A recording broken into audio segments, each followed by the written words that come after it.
60 Minutes with Angela starts right now.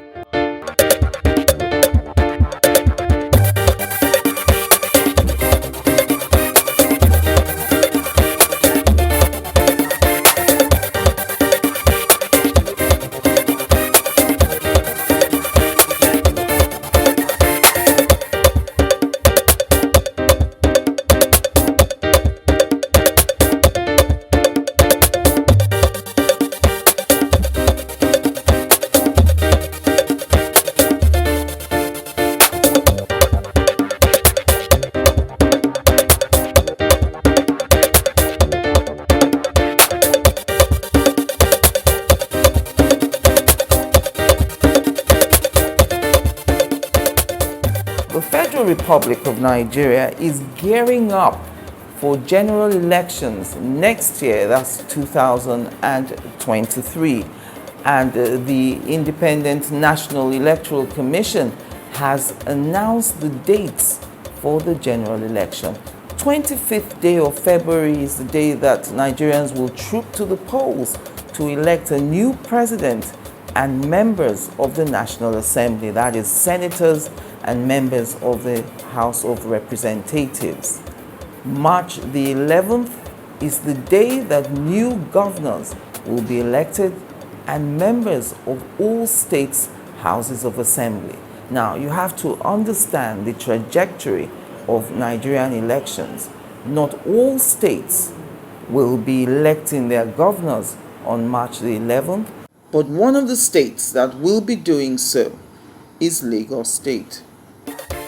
Of all the 36 states that make up the Federation, Lagos State is the smallest in terms of land mass, a mere 3,345 square kilometers. In terms of natural resources, Lagos State boasts of bitumen, clay, and glass sand. It was created on the 27th day of May, 1967.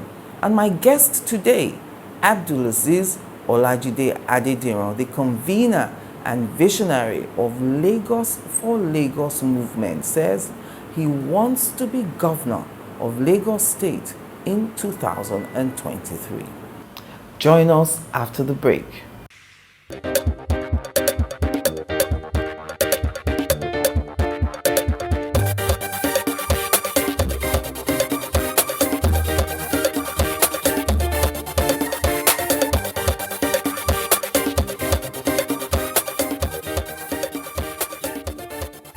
Welcome back. Because you had been previously in the All Progressives Congress, that's the political party that currently governs the state, I wanted you to name 3 good things that you think the APC has done or achieved in Lagos since they've been in power here. Well, I think I would say the very first one is for producing somebody like me, who is then ready to look at things they haven't done right, which again, if you put on the scale, are more than things that they have done right, to change them in the coming election.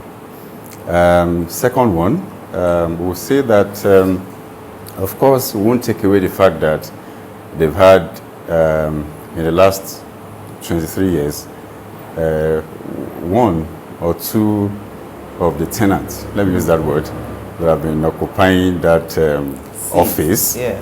I use the word tenant because we do know that one person has been governing the state for the past 23 years. So every other person you see coming in and out, they've been tenants. And I want to call them tenant because they usually require that second level approval before they can get anything done. Even though they are governor. Absolutely. Yes, that's what it means. I'm talking about the main office now. Yes. So that's why I call them tenants. Yes, we won't take away the fact that we've had at least 1 or 2 of them who have really done well, despite being tenants. I will take that as the second good things that has come out of the party. And if you look at the last one, that's if it's up to 3 now.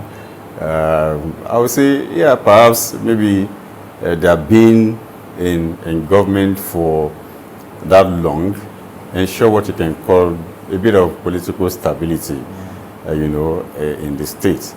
Again, which we believe has informed the reason upon which developmental process is really slow, really, though it's been steady, but very slow, because there hasn't been any challenge, whatsoever. So for me, that would be the good three things that they've done. Is that why you use the word rescue? Because I've listened and watched you a lot. You're talking about your movement, you coming to rescue Lagos. What do you mean by rescue? I'll tell you, Lagos for Lagos movement, it's a movement that has everybody living in Lagos expression embedded in it. Because we believe Lagos hasn't worked for everybody living in Lagos. It has always been working for one man and privileged few around that corridor of that one man. Yes.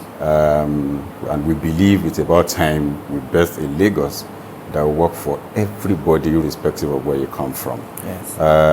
If you look at the Igbo people in Lagos, they know the state hasn't worked for them, because what you see oftentimes with them is that markets where they trade, where they are the only one who understand the nitty-gritty of that trade. What we do there is to go there and impose the Aloja or Babaloja on them, who doesn't even know or understand what they do there, who don't even speak their language. I can give you an example of Aspanda, Alaba, Ladipo markets, and the likes. The state hasn't worked for them. They need a state that works for them. Or how do you reconcile the fact that in the same market, the moment government realizes a little fault from the players of the market, what we do is to go and close down the market, not even minding the fact that there are some people who live on daily earnings, and we take the meal off of their table just because of one thing or the other, that government can find another way of reprimanding them so that they can get it right next time. The state hasn't worked for them in that manner. Or you want to, how do you reconcile the fact that this government boasts of the fact that they've been Igbo friendly, in the state, and what you have is just them having one person, in that Igbo extraction, being in government of Lagos for the past 20 years. It's only one name you hear, Joe Igbokwe, Joe Igbokwe, Joe Igbokwe. Yes, but people listening to you will say, look, Mr. Adediran, in Igbo land, you wouldn't be able to acquire any land. You wouldn't get C of O in Igbo land. Yes. So why give them the rights in Lagos state that they can't give us in their state? You see, Lagos is like New York in the United States. Yes, of course, we have some of us who are the original owners of the land, of course. But hey, it's of the advantage for us that we've got everybody coming to play here. And as government, we can't but accommodate them. And that, put to rest the thinking of some people who feel Lagos for Lagos is just for the indigenous Lagosians alone. Yes. And I keep saying to them that it's not. If we have in our structure, Igbo people, if we have structure in all Igbo markets, if we have structure by extension in all Igbo town unions in Lagos, it shows they understand what the mantra means. And but because the status quo is guilty of the fact that they've been imposing on us those who are not from here, on the number one seats. And so the moment we came out, I was like, oh, we're talking about just Aborigine, or just Lagos and this alone. No, we've tried to explain to people that Lagos for Lagos simply means the Lagos that will work for everybody living or earning or paying taxes in the state of Lagos, irrespective of where you're from. If you want to make it the way they are thinking, we would have said Lagos for Lagos indigenous. Yes. But we use the word Lagos for Lagos because today our state is rich, but the wealth of our state is only on paper. You can't see it on the street of paper. So we want that wealth to work for Lagos. We want to see a Lagos working for Lagos as against what we currently have. If you put it side by side, they will tell you, oh, yes, of course, our IGR is, put together about how many states in the federation. But again, can you see the level of infrastructural decay that we have here? And the only part of Lagos that is working is Ikoyi, VI, and some part of Lekki, not all part of Lekki. If you go to places like Abanoje, you go to places like where I'm from in Badagry Division, or you travel down to Igbobo, in Mota, and all of this area in Ekorodu, you understand? And you then see that, look, we have not even started doing anything. So we need to take Lagos away from that singular person and give it to the people of Lagos. And you talk about the singular person. This is like the 4th time you've mentioned that. You've called the former governors, you say they're tenants because they can't make decisions on their own. They still have to kowtow to somebody who runs things. Listen, this man you talk about, he doesn't put a gun to anybody's head to support him. Do you agree with me that the reason, even when he falls out with the people that he allegedly imposes in positions, the reason none of them actually comes out to criticize him is because they were imposed themselves? And many people say, if you had been his choice while you were in the APC, if this man had said, Jide, you are the next one, you wouldn't have left APC either. Let me put it this way. First, I couldn't have been his choice. Why not? That's number one. I'll tell you. And number two, he also asked me if I would really want to be his choice. Okay? So there are two things. The answer is no. Because, and I can say this to you, if it's about just being governor anyhow, trust me, I could be the same way the current governors and those that are, all I need to do is to go through, and lick boots and do stuff, and I will be pronounced, hey, it's Jandor, and everybody will follow. Yes. No, I don't want to be that governor that will require second level approval if I can get something done in Lagos. No, it's my choice to go through this route. See, I am 44. I am still building. In the next 20 years, I will be like 64. Yeah. And whatever it is that I do today, I refuse to do today, it's something I'm going to live with thereafter. So it's my choice to do it the other way around and see if I can be that very first independent governor of Lagos. This is what this is all about. And I'll tell you something, when we started within the APC, they thought we were joking. And I didn't start like every other person who just wake up and say, okay, tomorrow is general election, I want to be governor. Yes. We started 7 years ago for a 2023 project. This office that you're in, was commissioned in 2019. We got it in 2018. It was commissioned in 2019 for 2023 project. Every other person will wait for 6 months to election before they come out. Yes. No, we put up that strategy because we know that we want to wrestle power from somebody that has held was in Jugula for the past 20 years, and it's not going to be a day job. That is why we started long time ago, so that we can have enough time, to fall on the way, pick ourselves up, and prepare for this. And I'm happy you said that it's not going to be an easy journey. That's why I would say to you that, our people say, if you want to dine with the devil, you dine with a long spoon. Why didn't you stay within the APC? Be the choice, be imposed, and then be your own man once you're sworn in as governor. Okay. You could do that.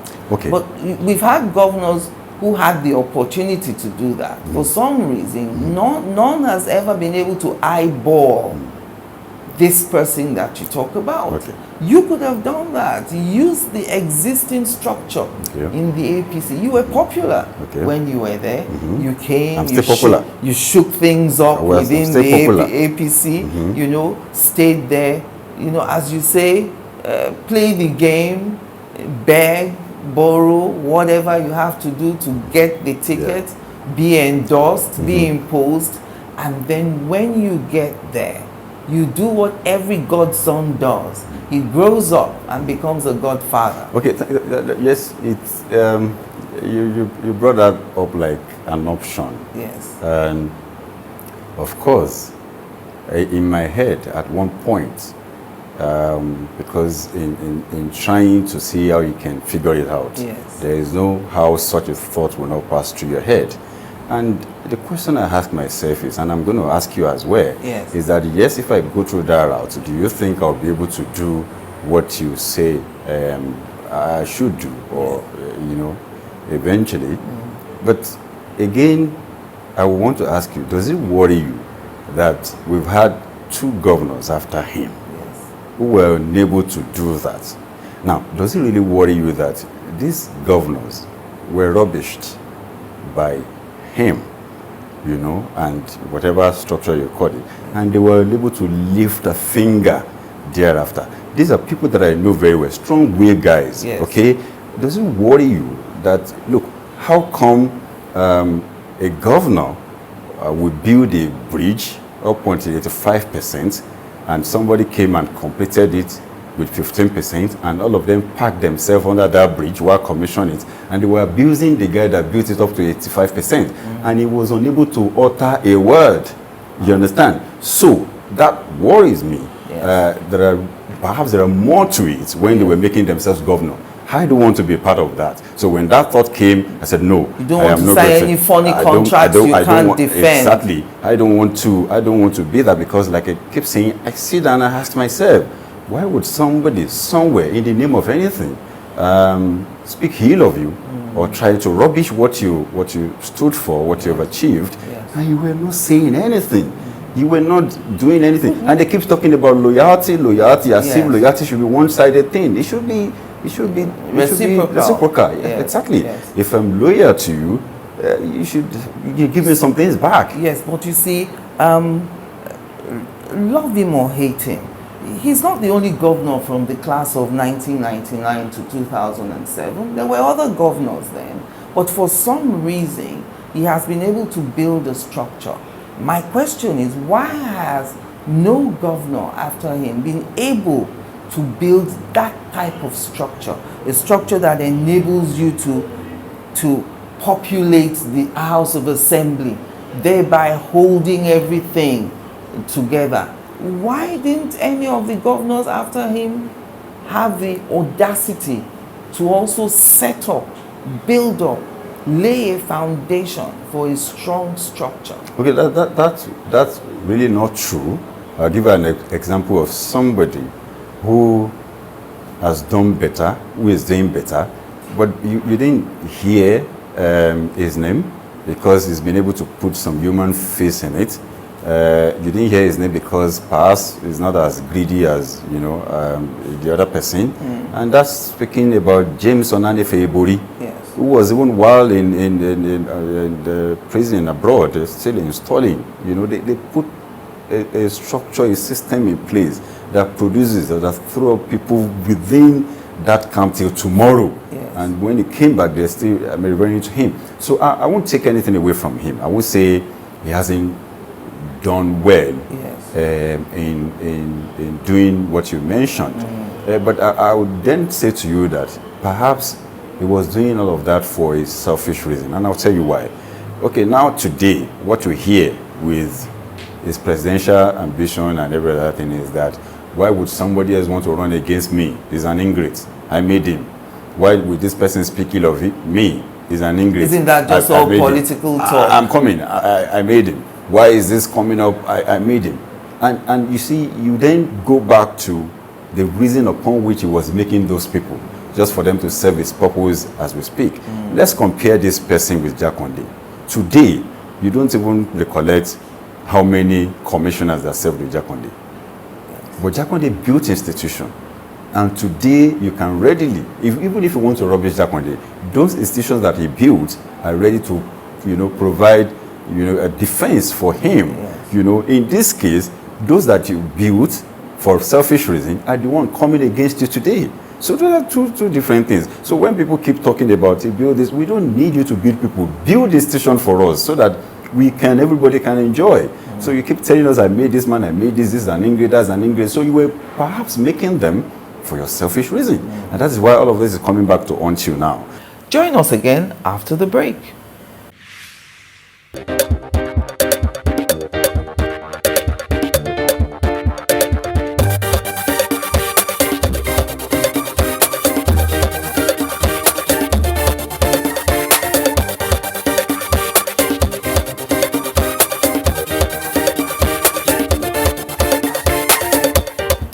Welcome back. Some people say to me that, Mr. Adediran had a better chance of being governor under the APC than under the PDP. That's not true, and I will tell you why it is not true. You see, and that is what we don't want to do. What we have done by moving to PDP is to subject our aspiration, to the wishes of generality of Lagosians, as against subjecting it to the mood of an individual in APC. In APC, we would have been at the mercy of somebody who wants to remain governor of Lagos State forever, who decides who picked the ticket. Yes. And if you look at him, that's why I said I couldn't have been, that I know, aside the fact that if you ask me if I actually want to be. So that we've taken the best decision so far to tell the people of Lagos that, look, did you know what happened on the 21st of January here in Lagos? We moved from the ruling party to the opposing camp. That speaks volume. It's something that you've never seen in a long while. Yes. It shows that we are not playing politics of bread and butter. They did all they could to get us remain and do all of that. But because we know that we put this, structure in place for one purpose, to take over the government and return to people. If it's all about me, they've done several offers. That is enough for me to say, okay, everybody go home, we are done. Yes. But no, I've got people, I've got people. And I was thinking about the possibility that you got many offers. I know that politically, in politics, an incumbent always gets the right of first refusal. So when you started in the APC with the Lagos for Lagos movement, I thought, well, except for sure that this current governor, Sanwo-Olu, isn't going to get a second term from the party, perhaps you jump the gun in coming for governorship at this time. Perhaps if Sanwo-Olu is allowed to do his second term, then you would be in a good place to get the governorship ticket of the APC, because what I'm reading from the Lagos APC is that they wanted you, they liked you. The only problem was the issue of a ticket in 2023. Okay, let me say this to you. I don't need anybody to like me. It's not about they like me. It's not about whether they want me. No. That's not the issue here. The issue here for us, okay, is that we want to change the status quo in Lagos. And we can't do that aside from having an executive power. So we know we have a destination. The destination is put a stop to this nonsense we call governance in Lagos. And the only way we can do that is to take up the executive power. And we didn't just come and be asking, give it to us. No, yes. We mobilized our people. If you follow the process in APC, we did congresses in APC. What Congress? LGA Congress and the State Congress. So what happened? We bought forms in APC to participate in the Congress because we've got the people. So, and the status quo, saw us as a threat, and they said, okay, they're not going to do elective congresses, that they're going to do a consensus. And you see, the definition of consensus is that every party comes together and say, okay, we've got 14 positions, how do we share it? You can say you want to give us 10 or you want to take 4. If we're not comfortable even with that 10 that you are giving to us, the constitution says there must be an elective. Yes. The moment you have a dissenting voice, at the consensus, there must be an elective congress. So what they did is that they didn't even bother to call us. So somebody, that man, sat somewhere, wrote a list for the World Congress and said, okay, these are the people that I've chosen. We bought forms, we paid, into the coffers of the party, You understand? Yes. But we went ahead to have what we call a parallel Congress at the world level, at the state level, at the local government level, and at the state level. You know, listening Now, to you, sorry, just to cut you in, there's just something you said now. You bought forms. Yes. Yet somebody wrote names. Those people whose names were written, why do you think they don't come up to say, this process is wrong? You can't just write our names, even though I'm benefiting. my sister, if you're benefiting from a bad system, you won't see nothing wrong with it. And that's their case. And we're not even blaming them. They won't see anything wrong in it because they're benefiting from that bad system. Okay, simply put. Yes. So we did this, we did all this, and we were not ready to recognize our congresses. And the next thing for us, we had an option of going to court. We believe it's just going to be a waste of time because 2023 is around the corner. So what we did was to, you know what, created the necessary implosion within the strong base of the status quo, and we moved that to PDP. And if you want to ask us why PDP, Why I will tell you. PDP? Yes. Because Lagos has always been either Action Congress or APC. I'll tell you. I'll take you back to 2015 when APC took the center, and you see people coming to tell us, "Oh, it was Tinubu, it was Buhari that took the center." And I said, "No. It was an implosion that occurred within the PDP that informed APC taking the center." If you remember, it was the time that PDP lost 5 governors. Okay, the Kano State governor then Kwankwaso left. If you take Kano from northwest, what is left in the northwest? You know, Wamako left in Sokoto, the state of Caliphate. Yes. If you take the 2 states from northwest is gone. Yes. Rotimi Amechi left from Rivers State. The moment you take Rivers out of South, there's nothing left. Bukola Saraki left from Kwara. Take Kwara away from North Central. Nothing is left. Atiku left, you know, from Adamawa in the northeast. What is left? So add Lagos to it. Okay? And it was the implosion within the PDP that informed APC taking the power at the center, which means it was the same PDP that won 2015 for APC. Because if you ask me, how many times has Buhari tried with his 12 million votes? Did he get it?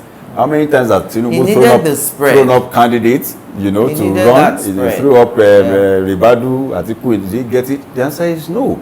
So it is the same thing that is playing out in Lagos. We are in PDP today, and we are going to join our forces with that of PDP to wrestle power from APC. And if you like, you can say it's the same APC that want to wrestle power from APC. Where? Again, but the one thing I know is that joining the PDP is because we do know it is structure that wins election.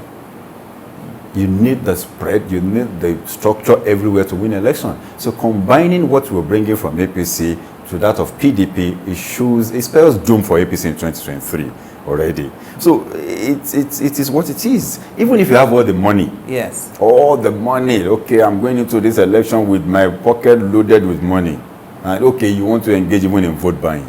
You still need structure to buy those votes for you everywhere. So in 2023, okay, there's a terminal point of APC government in Lagos. PDP is taking over, and I'm going to be the governor.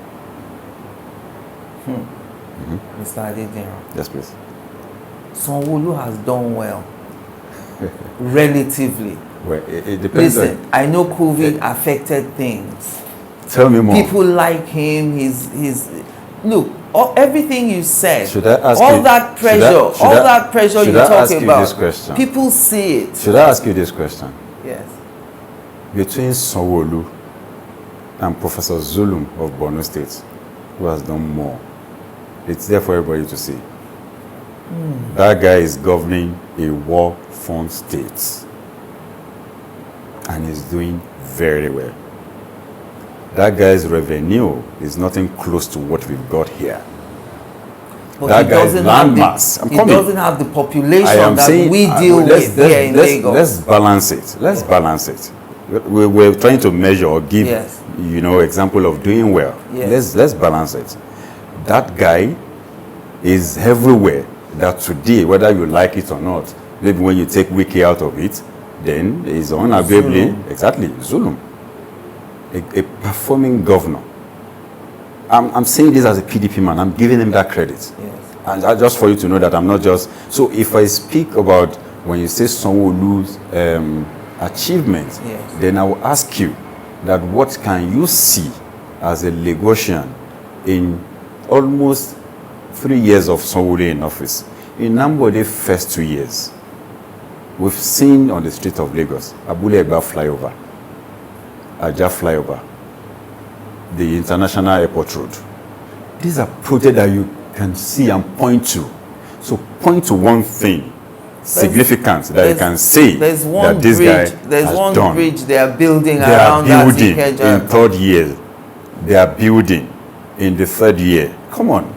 This is Lagos. This is a state that rakes in over 40 billion naira on a monthly basis. Let me tell you what, on paper, the IGR of Lagos grew from 600 million naira a month in 1999 to over 45 billion a month in 2021. And I'm quoting those figures directly from the governor, Sanwo-Olu. How can you better that IGR? Okay, I'll first tell you this. What you've got is the declared figure. See, I've been in that corridor for over close to 2 decades, as consultant. My company worked for Mr. Tunde Fowler as chairman, Lagos Internal Revenue Service. I worked closely with Ajetunmobi then as Accountant General of the state. You understand, I had stuff to do with Olumide Ogunmola of Alpha Beta then as chairman. So I can tell you how much we was making, was tracked. Are you saying that this 45 billion a month is not... I'm just saying to you, you're asking me a question, yes, how do I do? What I'm going to do is very simple. First, block all those things that the daddy of Lagos is taking away from the state and bring it back. You will see. Do you have evidence?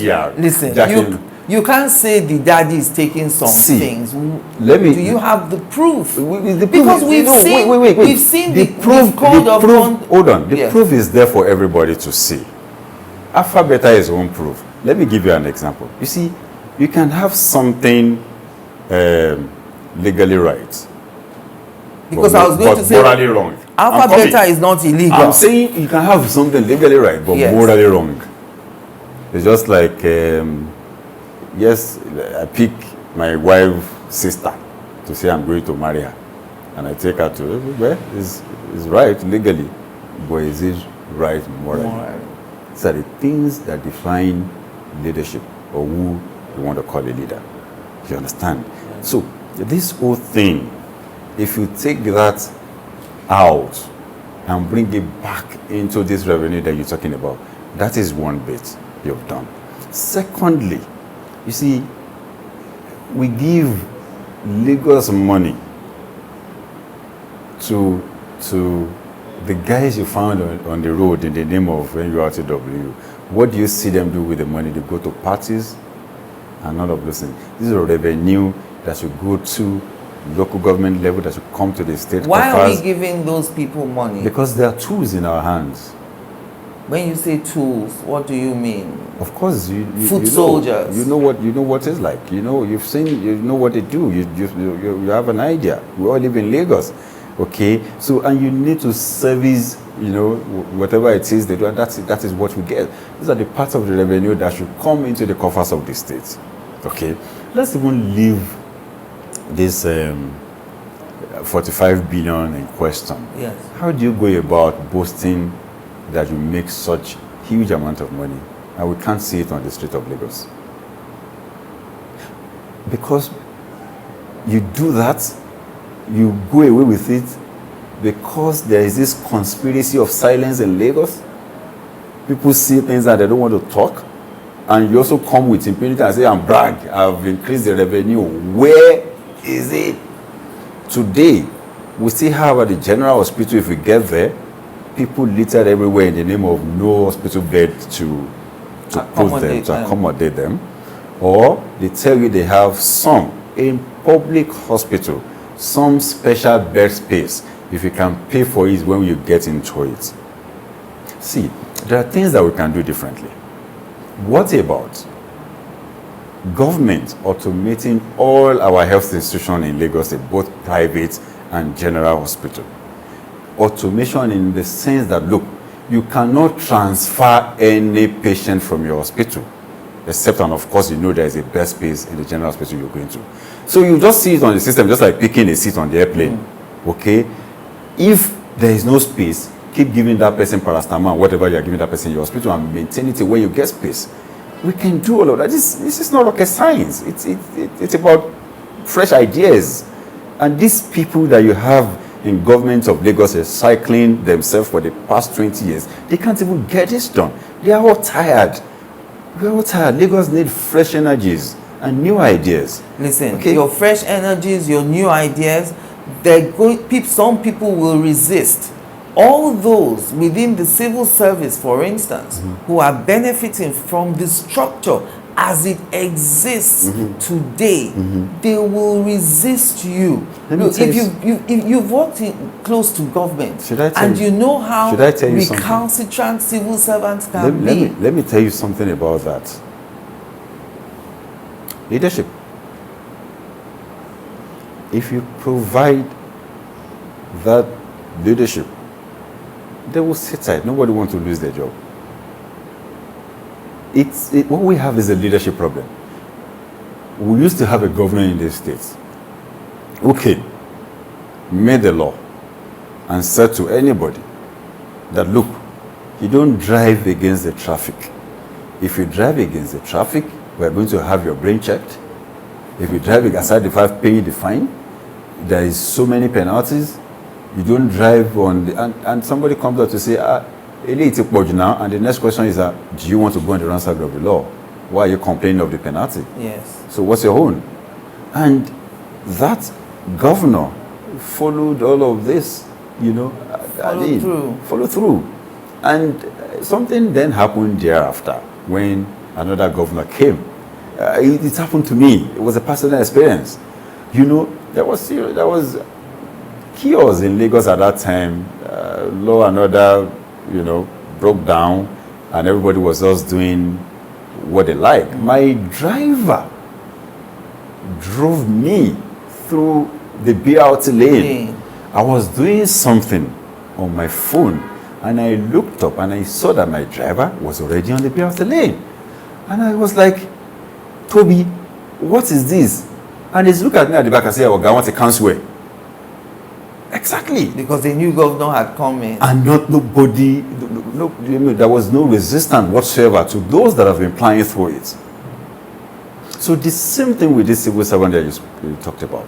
If they see that a new governor or a new sheriff is in town and is saying, let us do things right, they will do it. They will sit tight and get it done. But they will do it. They're not bad people. All you need to do is provide that leadership. They will follow suit. They can be very loyal when it comes to, safeguarding their job.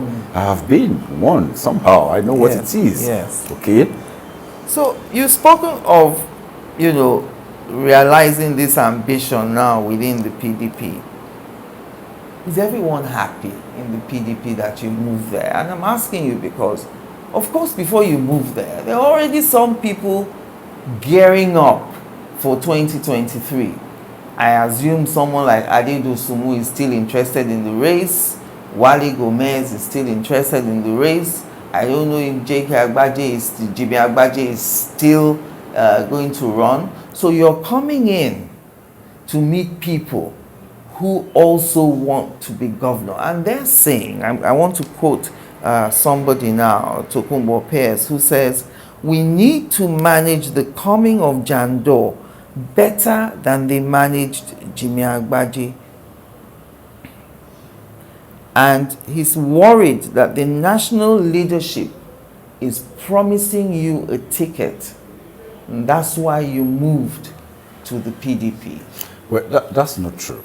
There was no promise of a ticket anyway. And I'll say this to you. PDP is more democratic compared to where we're coming from. And there is a latest example to that happened yesterday. But before I answer that, I'll take you back to the questions that if some people were happy or not. For those who understand what it means for your party to win, not you winning now, what it means for your party to win election, can't but be happy that we have some people coming in to join them. You know, some forces coming in to join what they've got. That's for those who are happy. But for those who are selfish, which is all about themselves or their ambition, they can't but, you know, express your concern, really, because it's all about them. Yes. And I've said it over and over again, that we are coming, yes, of course, we're coming with ambition, but again, we're ready to subject ourselves to fair contest. To the process. To the process. If we get a ticket, we're going to run. If we don't get the ticket, we'll support whoever gets the ticket. But the most important thing for all of us as a party is to be able to identify all our aspirants and see which one of them can truly win the general election for us, as a result of perhaps the amount of work he has done, or the level of acceptability, and some of the things that you need to put into consideration, so that we can win as a party. Okay, and I say to you that PDP is a more democratic party. Just yesterday, they had the state congress yesterday, and this has been playing out for the past few days, where some are saying they are going to do harmonization, they are going to be consensus, and they sat down, all the leaders sat down, they drew up lists for consensus. Yes. They tried everything they could do, and the moment they produced what they call a unity list, and you see, the umpire, which is the governor of Bayelsa State, you know, who understand what it is, the position of the law, then took the list to the hall where they are supposed to have the Congress and asked people and said, look, the leaders of the parties sat together and they have produced a unity list. And I want to ask you, are we going now? Are you on board with it or no? And they said, no. And boom, it was elective Congress. If we were in APC, of course, a final whistle has been blown. Everybody follow Babati Sokwe. That's the thing about PDP. Yes. And that gives us confidence that if we come into PDP, we appeal to people, they see believability in what we've been doing. They see that, yes, you know, we mean business, or how much work we have done to win for them. They can't but support us. So we're very confident that, you know, of course, the names that you mentioned, they are equally qualified to be governor of the state. So nobody's taking that away from them. Adetunmobi, for instance, Wale Gomez, all of them are qualified, you know, to be governor of the state. But what we are saying is, which one of us can truly win the general election for the party? And that is what is up for grab as we speak. Yes. If you don't get the ticket in the PDP, what next? What next? I'll work for the party to win the general election. You see, the only difference you can then have is probably there are millions of people, there are hundreds of thousands of people who are within the status quo today in APC, who will not come to PDP with us, but who are tired, who want to be free, but who can't come out because they know the status quo will always want to blackmail them with one thing or the other. You know, they are waiting patiently for them to see that person they can relate with on the ballot on the other side. They are ready to wreak havoc from within. But the moment they see that, oh, it is not us, they're naturally just going to go back and feel like, you know what, it is something. That's the advantage that we've got, and that's what we need the PDP as a party to see, so that we can win for the party. There is a lot to share. There is a lot to fight over when we win, you know, the state. Aside from what we're fighting over now, structure and all of this, there is a lot to fight over. We have, at least for the first time, a lifeline of 4 years for us to use. You understand? So that is what is in play. And again, I will say this to you: for other Lagosians who are not even partisan politics, I mean, we are not into partisan politics. Okay, they will look at what we represent. Us being on the ballot for 2023 won't just be PDP be on the ballot. It will be a breath of fresh air on the ballot. And that is what they want to connect with. They want to see, can we do something else? This is me. I've never been appointed before. I've never been elected before. You understand? And that's another thing. You're coming in to go for the highest office. Yes, because... And you don't have any public sector experience. Don't say I don't have any public sector experience. I just said to you that I've been in that corridor of power for close to 2 decades. Consulting. Let me even say to you, all of these policies that you see them execute, we put it together. Yes. You understand? We sit at the corner, we give them direction as consultants to say, okay, this is what we those do. who say to you that perhaps you could have started first in the House of Representatives or go to the Senate before. I will say this to you, that I've been qualified to run for election as far back as 2011, 2011. I could have gone for House of Assembly. I remember when I was born in Mushin. When I was giving back to my community in Mushin in 2009, 2010, we had the first lady who came to commission some water project for me. Yes. The guy who was in House of Assembly then ran to Alausa to meet the chief of staff because he knew we were close. I said, boy, you tell this boy I just had one time. So that, and the guy said I was not even interested in doing this. Okay? For me, it's not just about being in office. Like I said to you earlier on, we have a destination. The destination is to take Lagos away from these people. And the only way we can get that done is to take executive power away from them. So I could have been, if I want to go to Rep, or I want to go to Senate, I want to go to this. That's not, with that you can't even do the needful. You need executive power to change the status quo. Exactly. Okay, you spoke of the former governor, Ajetunmobi Ambodi's mistakes. I want to give you your quote now. You say, I won't go to party leaders to beg them to give me their supporters because I do not want to repeat the mistakes of former governor Ajetunmobi Ambodi. End of quote. What mistakes are you talking about? You see, when we started Lagos for Lagos, Yes. our strategy has been to commit that unpardonable sin in Lagos. Which is? Which is, you mustn't build structure. You mustn't be your own man. You mustn't be your own man, you mustn't build structure. You see, everybody relies on the structure of the main man. So the moment he pulls that rod, you're going nowhere. So for us, we came all out to say, okay, we know the leaders are there. We love them. They are leaders. Okay, but because we know they are always receiving a paycheck from the paymaster. Yes. So, I mean, they will always do the bidding of that paymaster. So for us, we decided to hit the streets.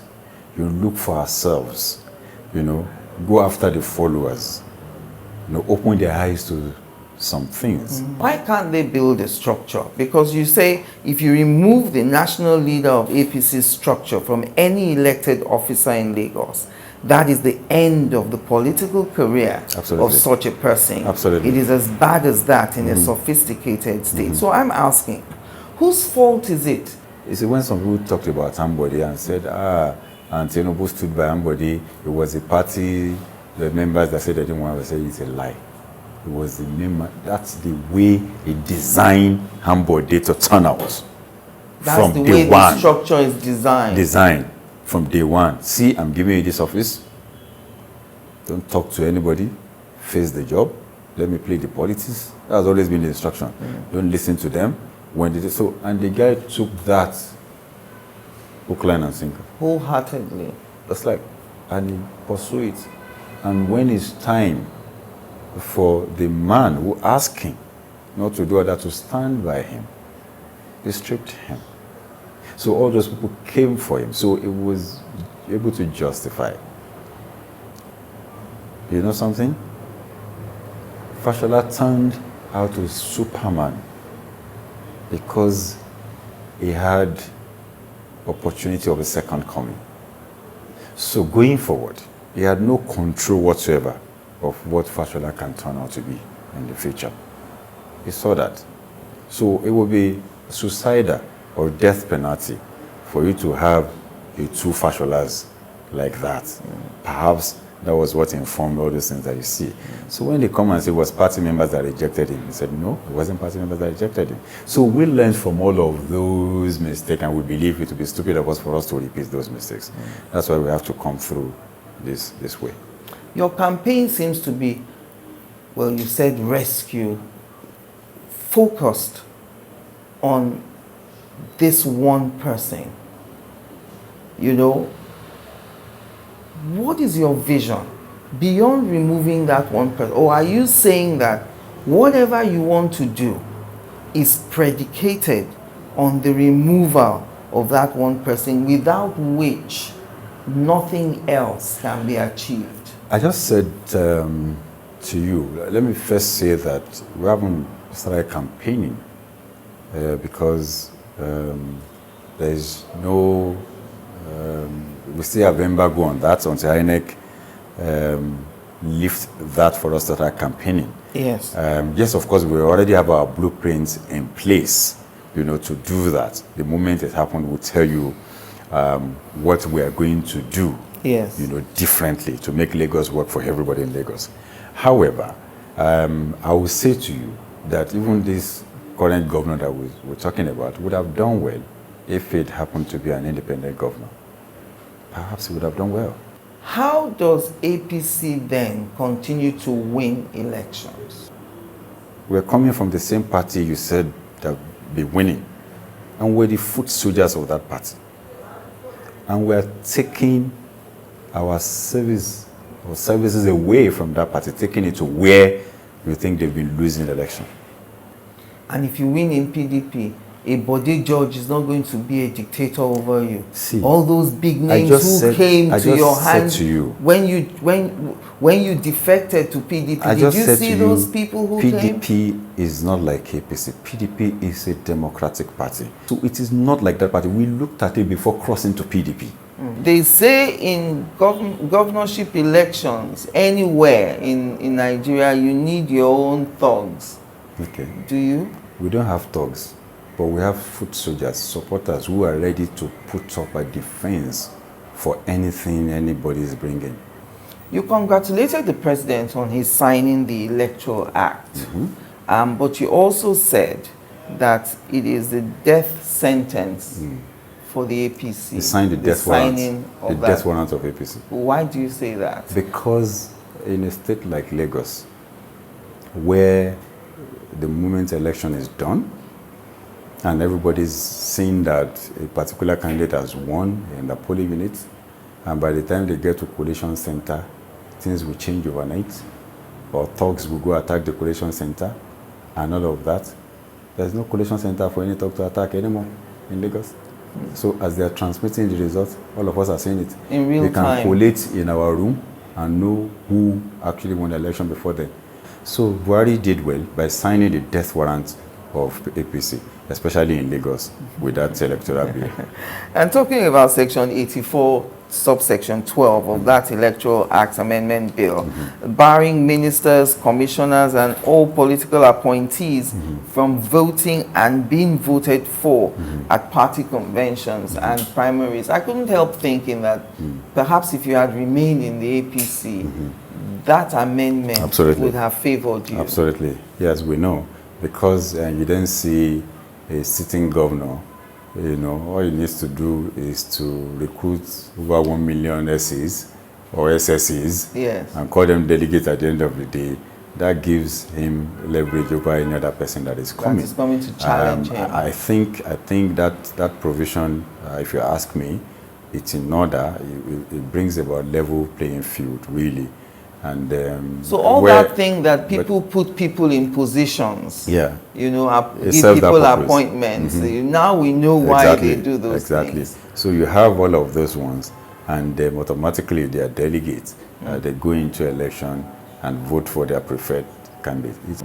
All right. So tell Lagosians what you want to do for them as the candidate of the People's Democratic Party on March 11. I believe after the primary election that we merge the candidates of PDP, Gospel, and again, like we've been saying, we are ready to birth a Lagos that will truly work for everybody living in Lagos. I can give you one-on-one reasons why we think that Lagos is not working or what we can even do differently. Like I said, it's not time to start speaking about policies now, speaking about what we're doing differently. But again, all of us know what it is in Lagos. Lagos is wealthy, but unfortunately, that is only on paper. We can't see that wealth on the street of Lagos. And this is what we want to do with our Project 2023. Take that wealth off one man's pocket, put it to work for people of Lagos State. I wish you all the best. Abdulazeez Olajide Adediran has been my guest today on 60 Minutes with Angela.